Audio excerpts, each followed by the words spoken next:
천국에도 후회가 있대요.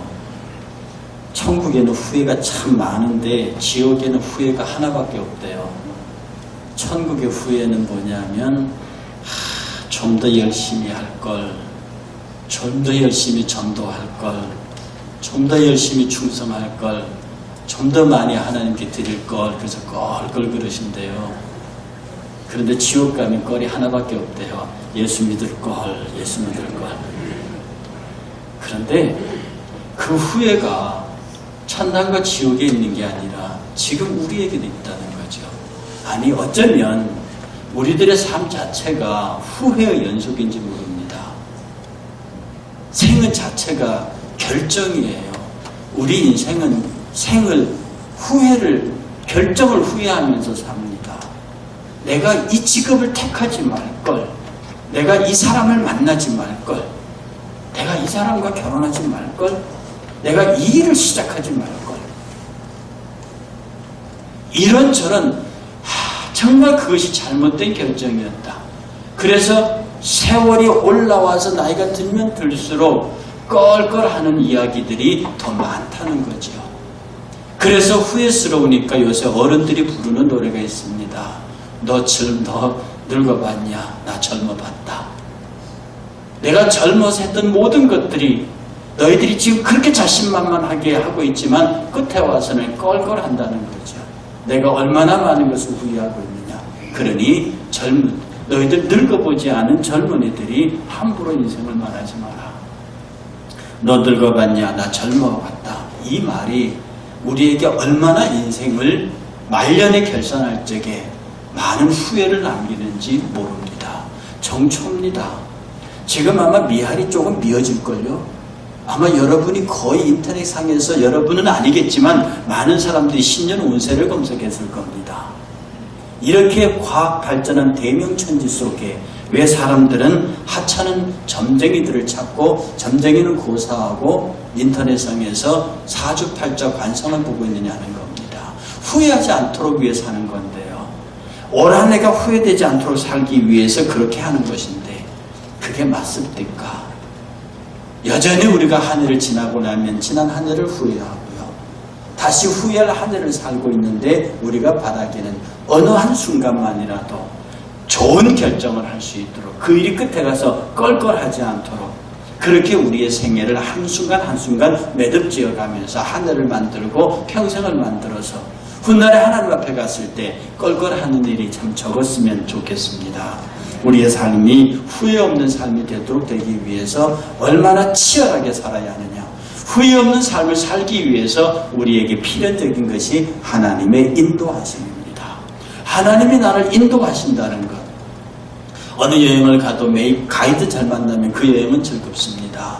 아무리 힘든 일이라도 그것을 잘 가이드해 주는 사람을 만나면 그 일이 수월합니다. 그리고 내 인생에서, 내 삶에서 나를 인도해 줄 그 어떤 사람이 필요한데, 사람이 아니라 하나님께서 나의 인도자가 되시면 내 삶의 모든 것에 분명하고 확실한 불빛이 켜질 수 있다 하는 사실입니다. 여러분, 하나님이 나를 인도하신다는 의미, 지난번에도 성경 공부 때 말씀드렸지만 하나님 나를 도우신다는 의미는 내가 막 열심히 주로 하고 하나님 옆에서 서버해주는, 그냥 도와달라는 그런 뜻이 아닙니다. 내가 최선을 다해서 하고 하나님께서, 예수님께서 나를, 성령님께서 나를 옆에서 도와달라는 그런 뜻이 아닙니다. 하나님께서 나를 도와달라는 뜻은, 내가 주의 도움을 구하는 것은 내가 주님이 원한 대로 살겠으니, 주님이 나를 목적한 대로 내가 그곳에 가겠으니, 주께서 나를 끌고 가시기를 원하는 쪽으로 내가 끌려갈 테니 나를 끌어주십시오 하는 겁니다. 주님이 나를 인도하시면, 주님이 나를 도우시면, 나를 끌어주시면 내가 그쪽으로 곧장 갈 수 있도록 나를 도와주십시오. 그러므로 하나님의 인도하심의 의미는요, 하나님이 원하시는 목적지, 하나님이 원하시는 일을 내가 할 수 있도록 나를 끌어주십시오. 그러면 내가 따라가겠습니다. 이런 뜻입니다. 그러니 우리가 그런 기도를 하면서 살면 주변의 사람들이 잘 되는 것, 예수 안 믿는 사람들이 번성하는 것에 대하여 별로 질투할 필요 없다는 겁니다. 그걸 시기하거나 그걸 부러워할 필요가 없다는 거죠. 여러분 주변에 보면 약오른 일 많습니다. 말도 안 되는 부동산 투기로 대박을 터뜨려가지고 한꺼번에 엄청난 차익을 챙긴다든지, 어떤 사람은 막 나쁜 짓은 아니지만 로또나 주식해가지고 갑자기 이박 천금을 터뜨려서 대박이 나서 막 주변에다 소문 돌려서 약을 올린다든지, 그 다음에 편법, 탈법 이런 것들을 해가지고 돈을 챙기는 사람들을 볼 때 내가 그리스도인이라 그렇게 하지는 못하지만 그것이 나쁜 놈들 이렇게 말하지만 예수님께서는 그러지 말라는 겁니다. 그들은 곧 사그라질 시들어질 푸른 채소와 같은 존재들이다. 왜 너희들이 그딴 것들을 두려워하고 그딴 것들을 부러워하고 그딴 것들을 탐내느냐는 것입니다. 내가 너의 생애를 인도할 테니 너에게서 가장 중요한 것이 무엇인지 알아라. 너에게서 가장 중요한 것이 하나님이 인도하신다는 건데 그 내용을 알아라. 그러면 우리는 묻습니다. 그럼 우리 생애 속에서 가장 중요한 게 뭡니까? 이 질문을 톨스토이가 했습니다. 톨스토이가 그의 저서 세 가지 질문이라는 질문 속에 세 가지 질문을 우리에게 하고 있습니다. 그는 이렇게 얘기를 전개합니다. 어떤 왕이 있었어요. 굉장히 지혜로운 왕입니다. 그가 근심합니다. 세상에서 가장 중요한 사람은, 중요한 때는 언제일까? 중요한 사람은 누굴까? 가장 중요한 일이 뭘까? 어떤 때가 가장 중요하며 어떤 사람이 가장 중요하고 어떤 일이 가장 중요할까? 신하들에게 물었습니다. 어떤 때가 가장 중요한 때고 어떤 사람이 가장 중요하며 어떤 일이 가장 중요하니 우리 인생에서. 그랬더니 신하들이 아무도 대답을 못합니다. 이 대답을 찾기 위해서 왕은 산속 깊은 곳에 있다고 하는 현자를 찾아갔습니다. 그가서 똑같은 질문을 했습니다. 근데 현자가 대답을 안 해요. 그 현자와 한참 그 자리에 서 있는데 갑자기 젊은이 하나가 숲에서 확 뛰어나오는데 온몸에 칼자국을 입은 피투성이가 튀어나옵니다. 그리고 왕 앞에 푹 쓰러집니다. 그런데 그 뒤를 쫓아서 왕의 호위병이 칼을 들고 쫓아옵니다. 왕이 그 상처 입은 청년을 품에 안고 상처를 싸면서 묻습니다. 무슨 일이냐? 전하, 우리가 왕을 호위해서 오는데 어떤 녀석이 칼을 들고 당신들을 따라가길래 잡으려고 했더니 이 녀석이 도망가서 우리가 칼싸움에 붙어서 지금 이 녀석을 잡으러 왔습니다. 그렇게 물었더니 너는 왜 칼을 들고 내게 왔느냐? 그랬더니 그 청년이 칼을 놓으면서 사실은 나는 당신을 죽이려고 했습니다. 나는 당신에게 이러이러한 원한이 있는 사람인데 당신이 지금 나를 극진히 치료하시니 이제는 내가 칼을 놓고 당신의 충성된 신하가 되겠습니다. 이 환경을 옆에서 지켜보던 현자가 이렇게 말했습니다. 임금님, 이것이 대답입니다. 지금 당신의 품에 이 사람이 당신의 품에 안겨 있는데 당신이 지금 이 사람을 품에 안고 있는 지금 당신의 품에 안겨 있는 이 사람 그리고 이 사람을 치료하는 일 지금 이 사람을 지금 치료하는 일 이것이 당신에게 가장 중요한 시간이고 가장 중요한 사람이요 가장 중요한 때라는 겁니다. 우리가 하나님의 인도하심을 받는다고 할 때 먼 계획과 화려한 계획을 세워놓고 하나님 이 계획을 인도해 주십시오. 이루어 주십시오. 아닙니다. 성경도 이에 대해서 분명히 말했습니다. 보라 지금이 은혜 받을 만한 때요. 지금이 구원의 때요. 지금 우리 이 자리에서 은혜를 받아야 하고 지금 이 자리에서 구원을 성취하고 우리가 지금 여기에 매 순간 내가 만나는 모든 일 내가 하고 있는 모든 일에 나는 이 설교가 마지막 설교가 되어야 하고 여러분은 이 세상에서 마지막 듣는 설교여야 하며 여러분의 옆에 앉아있는 사람들이 지금 마지막 보는 사람이라는 생각으로 하나님 앞에 지금 서 있을 때에 바로 그가 하나님의 인도하심을 받는 사람이 된다라고 하는 뜻입니다. 여러분 언젠가 제가 말씀드렸죠. 우리에게는 미래가 없습니다. 우리에게는 내일이 없다고요. 그런데 우리가 가지고 있는 것은 이루어진 미래 이루어진 내일을 지금 가지고 있습니다.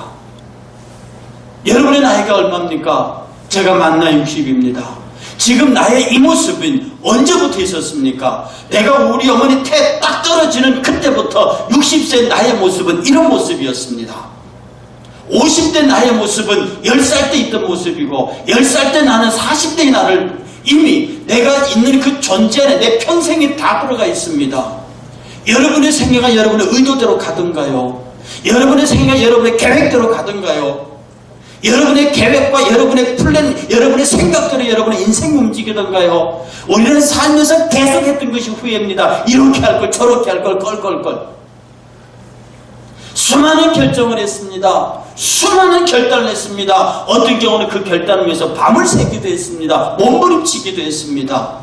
그 어떤 의사결정을 하기 위해서 우리는 수많은 고뇌의 밤을 보냅니다.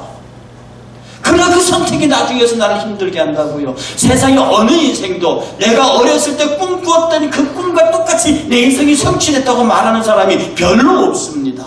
있다고 해도 그 인생을 후회하는 사람이 많이 있습니다. 결론부터 얘기하면 뭐냐면 어차피 여러분의 인생이 여러분의 의사대로 안 갑니다. 여러분의 인생이 여러분의 의도대로 가지 않는다고요. 여러분이 절대로 거역할 수 없는 어떤 힘에 의해서 여러분의 인생이 끌려갑니다.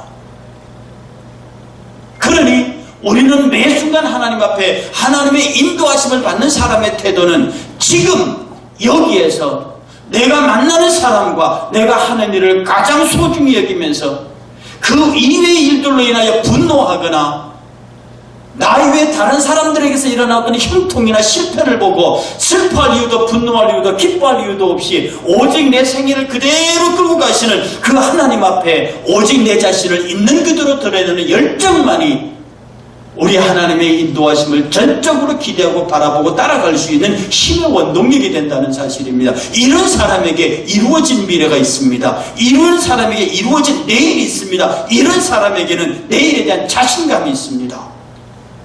우리 신앙에서는 내일이 없지만 우리 신앙에서는 이루어진 미래가 있습니다. 이 이루어진 미래를 믿는 사람의 내일은 누구도 간섭할 수 없는 오직 하나님만 인도하시는 능력의 힘에 가득 찬 보람에 가득 찬 성취에 가득 찬 성공적인 미래임을 분명히 믿어 의심치 않는 것입니다. 고로 이루어진 미래를 소유한 여러분이 되시기를 주의 이름으로 축복합니다. 특별히 여기에 있는 젊은 형제들, 젊은 자매들은 여러분이 꿈꾸는 것이 아닙니다. 여러분은 희망을 가질 필요가 없습니다. 여러분은 꿈을 가질 필요가 없습니다. 여러분은 이루어진 미래를 가져야 합니다. 이것을 기독교에서는 신앙의 비전이라고 말합니다. 이것을 기독교에서는 소원이라고 말합니다. 소망은 기대와 다릅니다. 소망은 희망과 다릅니다. 소망은 이루어진 미래입니다. 소망은 하나님께서 개입하시는 내일입니다. 그러므로 소망이 이미 이루어져 있기 때문에 하나님의 나라는 여기 있다 저기 있다가 아니라 이미 내 안에 있습니다. 그 천국은 내가 죽어서 갈 곳인데 그 죽어서 갈 천국이 이미 내 안에 와 있습니다. 하나님의 나라는 이루어진 미래입니다. 그러니 우리는 이 땅을 살면서 하나님께서 주시는 내일에 관하여 이루어진 내일에 관하여 하나님께서 내게 허락하신 이루어진 내일 이루어진 미래에 관하여 자신감을 가지고 하루하루를 시작할 필요가 있다 하는 사실입니다. 여러분 미국 가면 뉴욕에 골든 브릿지가 있습니다. 금문교가 있습니다. 정말로 그것은 지금도 세워진 지 80년이 지났지만 안전하고 든든하며 보기 좋고 화려합니다. 이 금문교를 세운 사람이 누가 하면 조각가였던 조셉 스트라우스입니다. 그 사람이 처음 금문교를 설계하면서 할 때 뉴욕시장에 와서 물었습니다. 어떻게 지으실 겁니까? 이 금문교를 어떻게 지으실 겁니까? 이름을 정해놓고 묻는 그에게 그는 조용히 이렇게 대답했습니다. Forever. 영원히. 영원히 무너지지 않는 다리. 영원히 견고한 다리. 정말로 영원히 이 다리를 보면서 미국을 이야기할 수 있는 그런 다리로 만들겠다고 대답을 했습니다. 여러분이 하는 일들은요, 여러분이 하나님 앞에서 이루어진 미래를 가지고 하나님의 인도하심을 받는 사람에게서 당신은 무엇을 할 것입니까? 라고 여러분이 미래를 묻는다면 여러분이 대답하기를 forever. 내가 하는 일이 무엇이든지 간에 하나님께서는 영원히 이 일에 관하여 보증하시고 이 일에 관하여 책임지시며 이 일에 관하여 당신이 증인이 되어줄 것이라고 하는 확신을 가질 수 있다는 겁니다. 그러므로 여러분이 주의 은혜 안에서 꿈꾼다고 하면 그 꿈이 판사든 검사든 대통령이든 무슨 직이든 아주 하찮은 직업이라고 사람들이 말하는 것까지도 그것이 여러분이 하나님 앞에서 꿈꾸는 것이라고 하면 세상 그 누구도 가히 감당할 수 없는 위대한 일꾼으로 이 역사에 남을 수 있는 사람으로 키우실 것이라 하는 사실입니다. 얼마나 우리에게서 소망이 중요하며 얼마나 우리에게서 하나님의 역사하심이 중요한지를 깨달을 수 있는 부분입니다. 많은 사람들이 이루어진 미래를 잃어버리고 이루어진 내일을 잃어버리고 자기 힘으로 내일을 만들어가려고 합니다. 자기 힘으로 미래를 만들어가려고 합니다. 희미하고 알 수 없는 미래를 자기 힘으로 만드는 사람, 그 자기 힘으로 만들어갈 때 누가 옆에서 도와주기를 바랍니다. 아버지가 도와주고 어머니가 도와주고 친구가 도와줍니다. 그때 도움이 되겠지만 그렇게 도움받은 인생이 자기가 계획한 대로 가느냐 이 말입니다. 다시 강조하거니와 여러분이 주가 되고 주변에서 많은 사람들이 도와주는 그 인생은 힘들게 어렵게 이루어는 가지만은 마지막 홍두지에 도착해보면 자기가 처음 기대했던 의도했던 것과는 전혀 다른 방향으로 가 있습니다. 바로 전혀 다른 그 방향이 원래 하나님이 당신을 지으신 목적입니다. 그러니 아예 당신의 지으신 목적을 향해 놓고 내일딱 글로 달려가는 사람들은 얼마나 힘있고 용기있고 자신감 넘치겠습니까? 그러므로 그리스도인들은 주 안에서 주의 인도함을 받는 사람들은 어차피 주께서 나를 신앙 안에서 이끄실 길이 있사오니 내가 그 길로 갈 것입니다 라고 그로 내리달리는 사람은 믿음 안에서 기도하면서 찬양하면서 예배하면서 말씀 보면서 그 길로 가는 사람들은 인생이 즐겁고 행복하고 부드럽습니다. 끝에 가서도 껄껄할 일이 없습니다. 그러나 자기 힘으로 자기 능력으로 주변 사람의 도움을 받아서 자기 의지로 인생을 개척하려고 하는 사람은 겉으로는 보이는 자신감 있어 보이고 겉으로 보이는 용기 있어 보이고 겉으로 도전의식이 있어 보이나 그가 도착한 지점은 자기 의도와는 아무 상관없습니다. 그가 그 나이에 그때 도착한 지점은 하나님이 그쪽으로 지정해 놓은 것입니다. 그때 그 사람은 인생을 허무하다고 말합니다. 하나님이 정한 목적지에 도착했으면서도 자기 의도로 되지 않았기 때문에 허무하다고 말하는 것입니다. 솔로몬은 인생의 모든 것들이 헛되다고 말했지만 그 말을 뒤집으면 모든 것이 하나님의 뜻 가운데 헛된 것이 없다는 뜻입니다. 솔로몬은 결코 허무주의자가 아닙니다. 자기가 그 지혜로 바라보니 사람들이 말하고 있는 모든 것들 다 자기 마음대로 되지 않고 거꾸로 됐는데 지혜자가 보니 너희들이 한 것은 다 헛것이라 이 말입니다. 그러나 지혜자의 눈으로 보니 인생은 다 하나님의 손에 있는 것이니 결코 헛된 것이 아니라는 겁니다. 누가 솔로몬의 인생을 헛되다고 합니까? 사랑하는 여러분, 그러므로 우리는 매 순간 살면서요 하나님이 매 순간 내 생에 개입해 오시기 때문에 어찌하든지 내가 오늘 본문의 말씀대로 하나님의 영광을 내 공의를 내 의로움을 내 공의를 많은 사람들에게 드러나게 하면서 살면 됩니다. 내가 하나님께 의를 드러내놓고 내가 자랑할 수는 없는 것 아닙니까? 내가 무슨 선한 일을 해놓고 내가 자랑할 수는 없는 것 아닙니까? 오늘 시편기에 이렇게 말합니다. 하나님 내 공의를 태양의 빛같이 드러내주세요. 내가 행한 이 의를 하나님이 드러내주세요. 사람이 드러내면 흉이 될 수 있습니다. 그러나 하나님이 드러내면 그것은 정말로 하나님 앞에 영광이 됩니다. 그러므로 매 순간 우리의 삶 속에서 일어난 작은 일을 통해서도 하나님의 영광이 드러나게 하십시오. 내가 지금 하나님 앞에서 행한 이 작은 선행이 많은 사람들에게 하나님의 영광으로 드러나게 하십시오. 얼마나 멋있는 기도입니까? 어떤 크리스찬 자매가 써놓은 큐티입니다. 저녁에 그날 저녁에 한 큐티인데요. 내용이 이렇습니다. 퇴근하는데 너무 몸이 무거웠대요. 너무 힘들었대요. 그래서 지하철을 탔답니다. 여기 대부분 지하철 타시고 퇴근하실 텐데 온몸이 파김치처럼 늘어져서 그냥 숙면하는 체면불구하고 그냥 침은 안 흘렸지만 졸았답니다. 근데 누가 자꾸 자기 무릎을 건드리더래요. 그래서 잠기는 눈으로 살펴시 뜨고 보니까 요만한 꼬마가 앞에서 이리 흔들리고 저리 흔들리고 있는 거야. 그래서 순간적으로 일어나서 자리를 내줘야겠다 이렇게 생각하는데 도저히 이 파김치가 된 몸이 일어나지를 않더래요. 그리고 거리는 너무 많이 남았고 그래서 어쩌다 하다 그냥 계속 졸아가지고 목적지까지 갔다는 겁니다.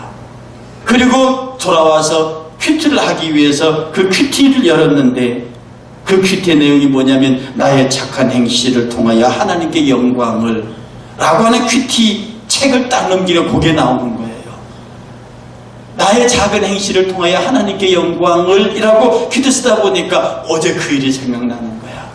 왜 내가 그 꼬마 앞에서 일어나지 못했을까? 내가 아무리 힘들어도 일어났어야 하는 건데 라고 하면서 반성의 큐티를 쓴 것을 제가 읽었습니다. 여러분, 우리가 예수 그리스도의 사람으로 살면서요 어떤 큰 선행을 하거나 대단한 일을 하는 것이 아니라 지금 여기 내가 만난 내 앞에 있는 작은 꼬마라도 만물에 대한 주의 마음을 가지고 사랑하고 돌보고 그를 지킬 수 있는, 그렇게 하나님 앞에 서면 하나님께서는 내 이 모든 것들을 태양처럼 밝게 빛나게 하실 것이니, 가히 나의 작은 선행을 당신이 어떤 모양의 태양으로 비추게 할지 모르시나 그것은 나의 작은 선행에 대한 갚으심이요, 내가 주의 뜻 곧 그의 선을 행하는 것에 대한 하나님의 관심이니, 내가 작은 일에 충성하고 작은 일에 하나님의 아들과 딸로 살려고 몸부림칠 때 주의 인도하심은 구체적으로, 주의 인도하심은 적극적으로 나타나서 세상이 나를 감히 어떻게 할 수 없도록 하나님의 자녀로 능하게 설 수 있도록 우리를 인도하신다는 사실입니다. 하나님의 인도하심의 의미는 이렇습니다. 하나님의 인도하면 기적이 일어나는 거 아닙니다. 하나님의 인도하면 막 듣도 보도 못한 희한한 일들이라는 게 아닙니다. 하나님의 인도하심이라는 것은 아주 작고 아주 구체적이어서 내 삶에 내 지금 이 순간 만나는 내 앞에 작은 꼬마, 말 못하는 어린아이 하나라도 주의 품으로 인도하고 주의 가슴으로 안고 내가 하고 있는 모든 일에 이것이 마지막인 줄 알고 생명을 걸고 그 앞에 서면, 여러분이 올 한 해를 그렇게 살면, 여러분 지금 벌써 5일입니다. 언제 12월 30일 올줄 모른다고 순식간에 그날이 여러분 앞에 닥칠 텐데, 그때도 5일 전 12월 30일처럼 후회하면서 새해를 맞을 것이 아니라 정말로 올해도 금년만 더 기다려주소서, 한 해만 더, 금년만 더 주소서라고 하는 그렇게 시작한 올 한 해라고 하면, 여러분이 매 순간 순간마다 만나는 사람, 만나는 일, 그 일에 관하여서 생명을 건다는, 이것이 내 마지막 것이라는 생각으로 여러분이 그것을 붙잡고 거기에 몸부림치면 절대로 여러분이 상상도 할 수 없었던 일들이 정오의 태양같이 여러분과 여러분의 주변, 여러분이 살았던 그 삶의 자리에 태양처럼 비치게 될 것이라는 겁니다. 하나님의 큰 태양의 빛을 준비하고 있습니다. 그 단 하나는 뭐냐? 정말로 나의 인도함을 따라서 너희가 매 순간 그 순간에 생명을 걸고 세상의 어떤 사람들의 이야기, 그들이 갖고 있는 부귀영화, 그들이 사주팔자 이런 것들 다 잃어버리고 오직 이 순간에 나와 함께 계시는 임마누엘의 하나님, 그 하나님의 인도하심을 따라서 죽는다는 각오로 그 순간을 붙잡으면, 그 순간을 주님의 옷자락을 붙잡고 있다면, 하나님은 그 나의 작은 충성을 통해서 정오의 빛 같은 태양으로 우리를 불러비추며 우리 주변의 모든 악한 세력들, 악한 세력은 어두움입니다. 그 어두움은 빛을 이길 수 없다고요. 그 어두움은 질병입니다. 질병은 빛을 이길 수 없습니다. 근심입니다. 염려입니다. 고통입니다. 불안입니다. 초조입니다. 이 모든 것들은 그 광명한 태양빛 아래서 견딜 수 없는 것들입니다. 여러분이 지금 이 순간 여기에서 여러분의 생명을 걸고 주의 인도함을 따른다면 세상의 그 어떤 근심과 염려와 고통과 질병과 두려움과 이런 것들이 감히 여러분을 상대할 수 없을 것이니, 끝까지 하나님의 인도하심을 따라 승리하는 올 한 해의 주인공이 되셔서 마지막 날 12월 30일에 송구영신할 때에 정말로 하나님 앞에 큰 영광을 돌릴 수 있는 저와 우리 교회가 되시기를 주의 이름으로